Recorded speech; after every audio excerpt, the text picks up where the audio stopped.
Every time I scoop up that comforting bowl of masoor dal, my joints seem to file a complaint. What I always thought was a health hero turns out to have a fiery temper, especially now that I've crossed 55. It made me start wondering, why would a food that's been my friend for decades suddenly turn on me? Here's what I've learned. Once we hit a certain age, our bodies become a lot less forgiving.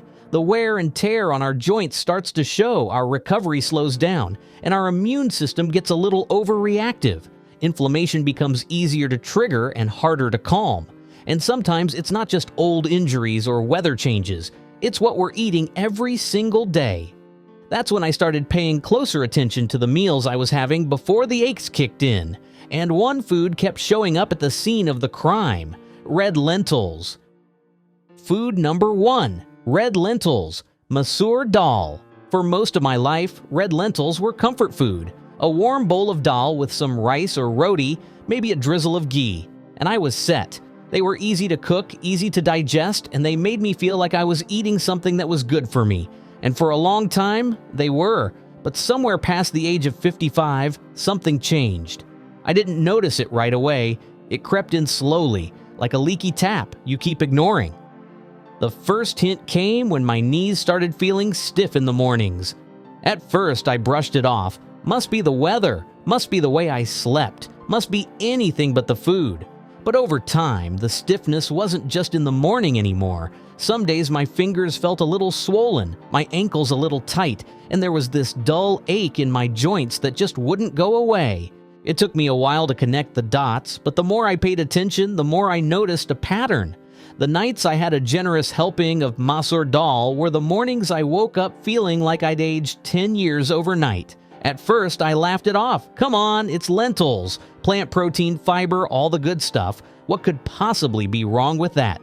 Here's what I learned. Red lentils are high in purines. That's not a bad word. Purines are in plenty of foods, even healthy ones. But when your body breaks them down, they turn into uric acid. When you're younger, your system can handle that without fuss. But past a certain age, that clearance process slows down. And when uric acid builds up, it can trigger inflammation, swelling, and even gout in some people. I didn't want to hear it either, but my joints were telling me loud and clear. And it's not just about purines. In Ayurveda, red lentils are considered heating. Now, I'm no Ayurveda purist, but I've noticed that when my diet is too heavy on heating foods, my body does feel more inflamed. My skin gets a little flushed, my joints ache a bit more, and I just feel off. Whether it's ancient wisdom or just my personal reaction, the result is the same. Too much masoor dal and my body sends up flares. I remember one Sunday lunch in particular, family was over and I made a big pot of dal with all the fixings. Rice, chutney, papad, you name it. We all dug in and I went back for seconds because, well, it's lentils. How bad could it be? The next morning, I could barely bend my knees without wincing. No sports injury, no heavy workout, just a meal that my body clearly didn't want to process anymore. The tricky part is that red lentils do have so many benefits. They're packed with protein, which we need to keep our muscles strong as we age. They're loaded with fiber, which helps with digestion and blood sugar. They're cheap, versatile, and taste great in everything from soups to curries to patties. So why would I want to give them up? That's the trap. When a food has a healthy label, we don't want to believe it could be a problem for us personally. But health isn't one size fits all. What worked for me at 35 doesn't necessarily work for me at 55. My metabolism has slowed down. My kidneys aren't flushing things out as efficiently, and my inflammatory response is quicker to fire up. It's not betrayal, it's adaptation. So I ran a little experiment. For 2 weeks, I cut out red lentils completely. I swapped them for mung dal, which is lighter and cooling, and I noticed something surprising. My mornings felt different. Less stiffness, less swelling, more energy. When I reintroduced red lentils, even in smaller portions, the old aches started creeping back. That was all the confirmation I needed. Now, I'm not saying I'll never eat masoor dal again, but I treat it like a special guest, not a daily resident in my kitchen. I might have it once in a while and in smaller servings just to enjoy the flavor without paying for it the next morning. It's all about knowing my limits and respecting what my body's telling me. If you're reading this and thinking, that sounds familiar, it might be worth paying attention to your own patterns. Notice how your joints feel after certain meals. Keep a little joint diary for a couple of weeks and see if there's a link. It's not about demonizing food, it's about making choices that keep you moving comfortably. I'll be honest, it was a bit of a blow to think that one of my cheapest, most convenient, most comforting foods could be contributing to my aches. But knowing is better than guessing. Once you figure out your triggers, you can adjust and still eat well without sacrificing your mobility. Food should fuel you, not slow you down. And if that means making a few swaps and letting go of some old habits, I'm okay with that. Because these days, I'd rather have happy knees than a heaping bowl of dal every night. Food number 2, added sugars, especially fructose and high fructose corn syrup. If there's one thing I've learned, it's that sugar is a master of disguise. It doesn't just show up in candy or desserts, it's hiding in foods most people think are healthy. I'm talking about flavored yogurts, energy bars, bottled smoothies, even those fancy salad dressings with pictures of fresh herbs on the label. And for years, I didn't think twice about it. I mean, if it's in something with oats or fruit, how bad could it be?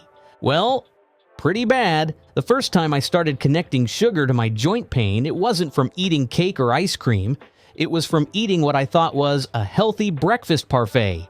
Yogurt, granola, and some fruit. But the yogurt was flavored, the granola had honey clusters and corn syrup, and the fruit was swimming in syrup from the can.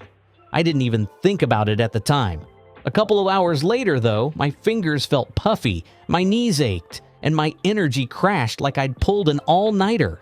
Here's the thing, added sugar fuels inflammation. When you eat it, especially in concentrated forms like high fructose corn syrup, your body gets a spike in blood sugar.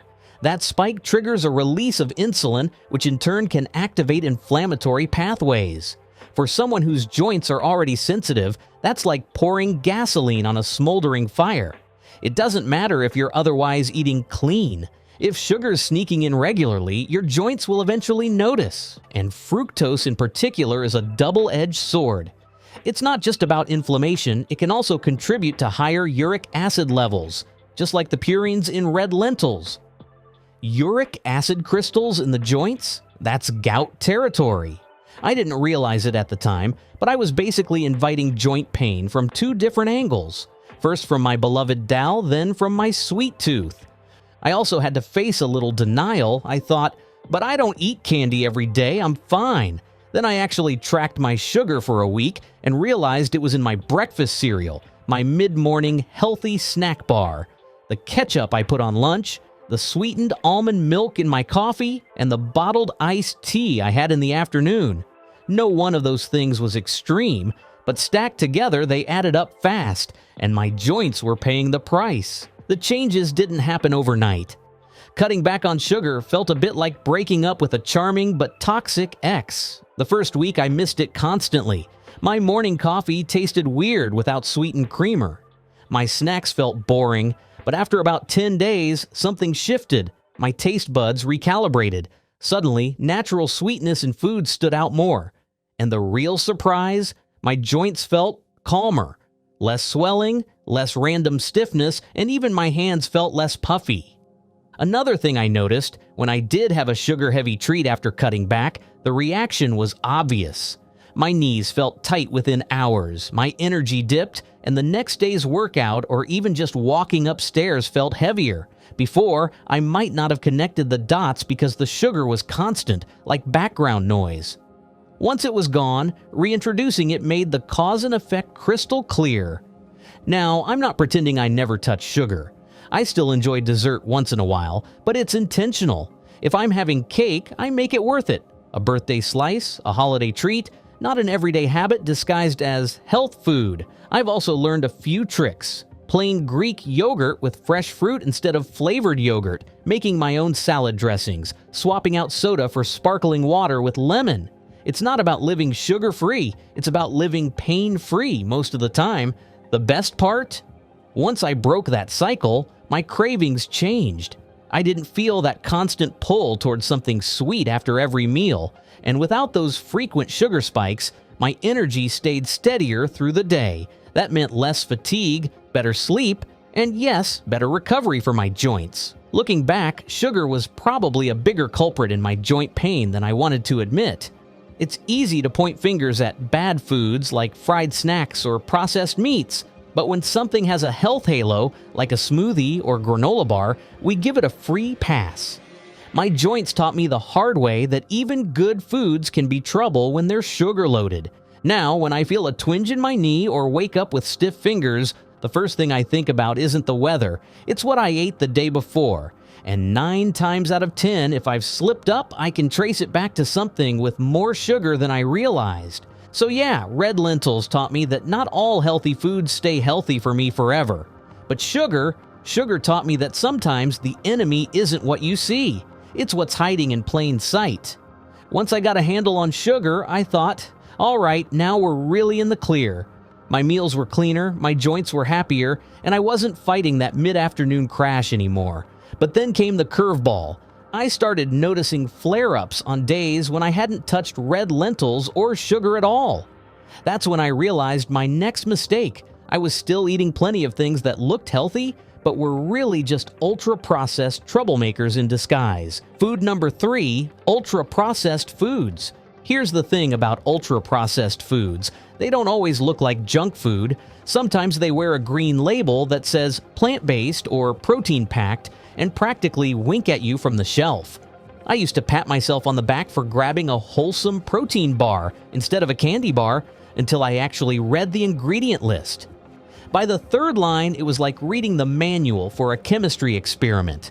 Stabilizers, emulsifiers, artificial flavors, and preservatives I couldn't pronounce. I'll be honest, I didn't want to believe that processed convenience foods were an issue.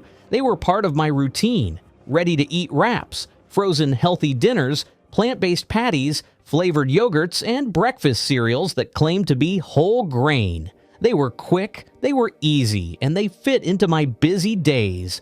But they also came loaded with additives, hidden sugars, excess sodium, and refined oils. Basically, a recipe for inflammation. The wake-up call came after one of those healthy convenience days. I had a high-protein cereal for breakfast, a ready-made veggie wrap for lunch, and a frozen stir-fry for dinner. Nothing outrageous, nothing deep-fried, nothing dripping in cheese. Yet by bedtime, my fingers felt tight, my knees ached, and I had that dull, heavy feeling in my joints again. It made me start thinking. Maybe it wasn't just about individual ingredients. Maybe it was the whole package. Ultra-processed foods often combine refined carbs, low-quality oils, and additives in ways that our bodies don't exactly love. It's not one thing. It's the constant layering of small irritants that over time keep our inflammation switch flipped on.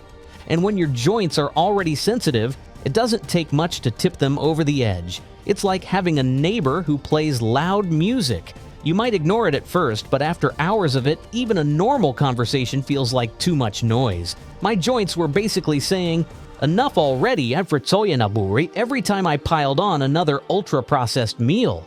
The worst part? Ultra-processed doesn't always mean obviously bad. I used to think that as long as I stayed away from chips and soda, I was safe. But I started noticing patterns. Certain breakfast cereals, even the healthy ones, left me stiff by midday. Flavored plant-based milks gave me the same sluggish, achy feeling. Even some of those protein powders I thought were helping me recover from workouts had long lists of gums, fillers, and sweeteners that clearly weren't doing my joints any favors. Breaking away from ultra-processed foods wasn't as easy as cutting sugar. They were woven into my routine, almost like a safety net for busy days. I liked the comfort of knowing I could open a packet, heat it in the microwave, and have dinner on the table in 5 minutes with zero effort. It felt efficient, it felt practical until I started paying closer attention to what happened afterward. The convenience came with a cost I could feel in my body. Heavier joints, that sluggish, weighed-down feeling, and a stiffness that didn't match the lightness of the meal I thought I was having. Once I noticed the pattern, the trade-off just didn't seem worth it anymore. So I started making small swaps. Instead of a boxed cereal, I switched to overnight oats with fruit and nuts. Instead of frozen healthy dinners, I made big batches of actual home-cooked food and portioned them out for the week. I swapped flavored yogurts for plain Greek yogurt with honey or fresh berries. Was it more work? At first, yes. But within a couple of weeks, I noticed that the random flare-ups between my sugar or lentil days were disappearing. The thing about ultra-processed foods is that they don't usually cause instant dramatic pain. They just keep your body slightly irritated all the time. And when you're older, that low-level inflammation makes it harder for your joints to recover from anything else you throw at them. An extra long walk, a new workout, even a bit of cold weather. By cutting them down, I wasn't just avoiding direct triggers, I was giving my body more breathing room. Another benefit I didn't expect? My energy came back in a way I didn't realize I'd lost. Those midday slumps became less frequent, my digestion improved, and my sleep felt deeper. It's all connected. Less inflammation in the day meant less tossing and turning at night, which meant waking up with fewer aches. I still live in the real world, so I'm not going to pretend I never touch ultra-processed food. Life gets busy, and if I'm traveling, caught between meetings, or just running on fumes, sometimes it's the only option that's practical at the moment. The difference now is that it's an exception, not the rule. I treat it like a pit stop rather than a daily habit, and when I do have it, I'm intentional about what comes with it. I'll pair it with fresh vegetables, a side of fruit, or something homemade to balance things out, so my body isn't left running on nothing but additives and refined ingredients. That way, I still get the convenience without letting it completely hijack my diet or my joints. Looking back, cutting back on ultra-processed foods was the final piece of the puzzle for me. Red lentils taught me that not every healthy food is healthy for my body forever. Sugar taught me that inflammation can hide in the sweetest places. But processed convenience foods? They taught me that even when I'm not eating junk, I can still be feeding my joint pain without realizing it. When I look back now, it's almost funny how long it took me to connect the dots. For years, I thought joint pain was just part of getting older, something you accept like wrinkles or reading glasses. And sure, age changes our bodies, but it doesn't mean we're powerless passengers. For me, figuring out my joint triggers came down to being brutally honest about what I was putting on my plate. First, it was the red lentils, a food he'd sworn by for decades, suddenly acting like a quiet saboteur. They were still nutritious on paper, but for my body, post-55, slower metabolism, more sensitive inflammation response, they weren't the friend I remembered. Then came sugar, sneaking in where I least expected it, turning even healthy meals into inflammation bombs. And finally, ultra-processed foods, hiding behind health claims and convenience, quietly keeping my body's irritation level just high enough to cause trouble. Each one taught me the same lesson in different ways. What's healthy isn't just about the food itself. It's about how your body reacts to it now. 10 years ago, I could eat red lentils every day without a twinge. I could have a sugary treat and bounce right back. I could grab a protein bar or boxed cereal and still feel fine. But bodies evolve, and what worked then doesn't always work now. The most important shift for me wasn't cutting these foods out completely, it was paying attention. When I noticed my knees were stiff in the morning, I started asking, what did I eat yesterday? When my fingers felt tight, I thought back to lunch. Over time, patterns emerged, and once you see the pattern, you can't unsee it. That's when change becomes less about restriction and more about choice. I'm not perfect about it. I still have red lentils once in a while. I still enjoy dessert on special occasions. I still grab a quick packaged snack on busy days. But now I know the trade-off. If I choose those foods, I also choose the possibility of feeling it the next day. And more often than not, I'd rather choose comfort, real, lasting comfort in my joints, over a quick bite I'll forget about in an hour. The truth is, joint pain isn't always about one big obvious cause. Sometimes it's about little daily habits that add up. Habits we don't question because they've been with us for years. The good news, changing them doesn't require a complete overhaul of your life. It just requires listening to your body and being willing to experiment. So if your joints have been giving you grief, even when you think you're eating healthy, take a closer look. Keep a food journal for a couple of weeks, notice the patterns, and don't be afraid to swap things out. You might be surprised how much difference a few strategic changes can make. If your knees, hips, or fingers could send you a thank you note, this might be the thing that gets them writing. Give them less to complain about. And if you found this useful, hit that subscribe button, give this video a like, and drop a comment below sharing your own food discoveries. Your story might be exactly what someone else needs to hear.